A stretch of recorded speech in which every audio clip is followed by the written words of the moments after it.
আজকে কি গরম লাগছে। নমস্কার বন্ধুরা, আজকে আমি একটা খুব সুন্দর তরকারি বানাবো। তরকারিটা হচ্ছে মাছের আমি ঝোল করব। আমরা যেভাবে বানাই সেইভাবেই আমি ঝোলটা করব। আর মাছটা হচ্ছে ইলিশ মাছ। আজকে ইলিশ মাছ আনা হয়েছে, এই যে বড় ইলিশ আনা হয়েছে কাটা। আর আজকে আমরা যেভাবে বানাই আমি সেইভাবে আজকেও বানাবো আর আপনাদের সঙ্গে শেয়ার করব। এই যে বন্ধুরা, সরিষা আমরা বাটি রেখেছি। এটা 2 চামচ আদা রসুন বাটা আছে আর সরিষা বাটা আছে। একটা টমেটো কাটা আছে আর কয়েকটা কাঁচা লঙ্কা মাঝে কাটা আছে। এবারে আমি প্রথমে এগুলাতে নুন আর হলুদ লাগাবো হালকা হালকা করে।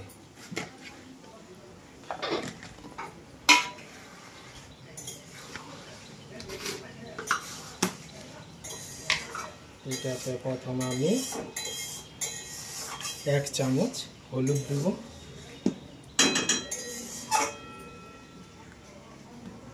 হালকা নুনটা দেব, কারণ আমি যখন রান্নাটা করব তখন তো আমি আরো নুনটা দেবো। আস্তে আস্তে মাখাবে। কাঁটা তো অনেক আছে, এই মাছটা কাঁটা অনেক থাকে।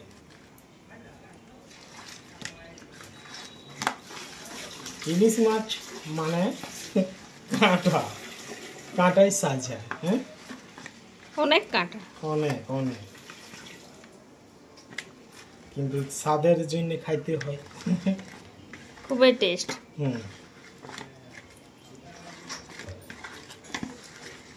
এই যে আমি খুব ভালোভাবে মাখায় নিয়েছি নুন হলুদ। এবারে এটাকে আমি হালকা ভাজব। এই যে বন্ধুরা, এবারে আমি রাঁধতে রেডি হয়ে গেছি। কড়াইয়ে তেল গরম হয়ে গেছে। প্রথমে আমি মাছগুলা ভাজবো, কিন্তু হালকা ভাজবো। একটা পিস আমি উঠাচ্ছি।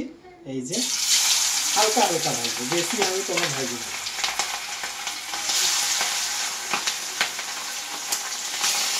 তিনটে করে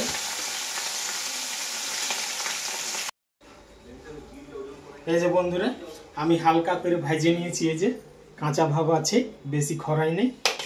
আর আমি ওই তেলে এবারে বানাবো। প্রথমে দেবো আমি কালো জিরা। কালো জিরাটা ভাজা হইল।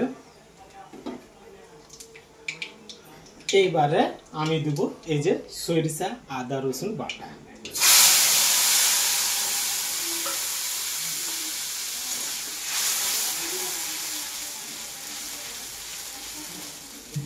এটাতে আমি বেশি সময় নিতে দেবো নাই। এটাতে আমি হট করে জল দেব। এটাতে আমি বেশি সময় নেবই। এবারে এটাতে দেবো আমি হলুদ। হলুদ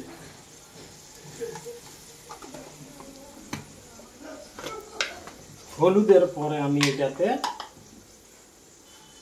আমরা ঝাল খাই তার জন্য একটু ঝাল দিচ্ছি, গুঁড়া লঙ্কা। গুঁড়া লঙ্কা দিবার পরে এটাতে আমি দেব হালকা নুন। যদি দরকার হয় তখন পরে আমি আরো নুন দেব। 1 চামচে দিচ্ছি, বেশি না।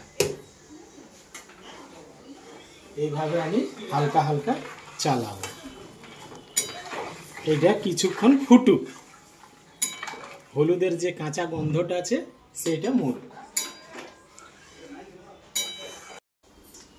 এই যে ফুটতে শুরু হয়ে গেছে।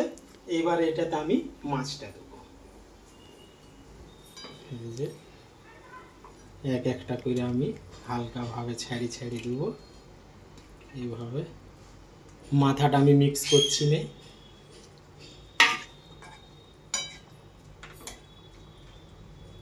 মাছটা দিবার পরে এই যে কাটা লঙ্কা আছে আর একটা টমেটো আছে, যেটা কাটি আমি পিস করে নিয়েছি, এইটাও দেবো। একসঙ্গে ফুটুক, একসঙ্গে। এবারে এটা কিছুক্ষণ ফুটাবো, তারপরে এটাকে আমি নামাবো। আর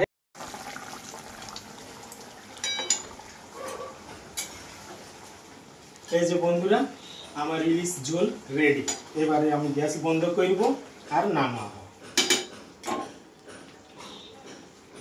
খুব সাবধানে নামাবো, যেমন না ভাঙে যায়।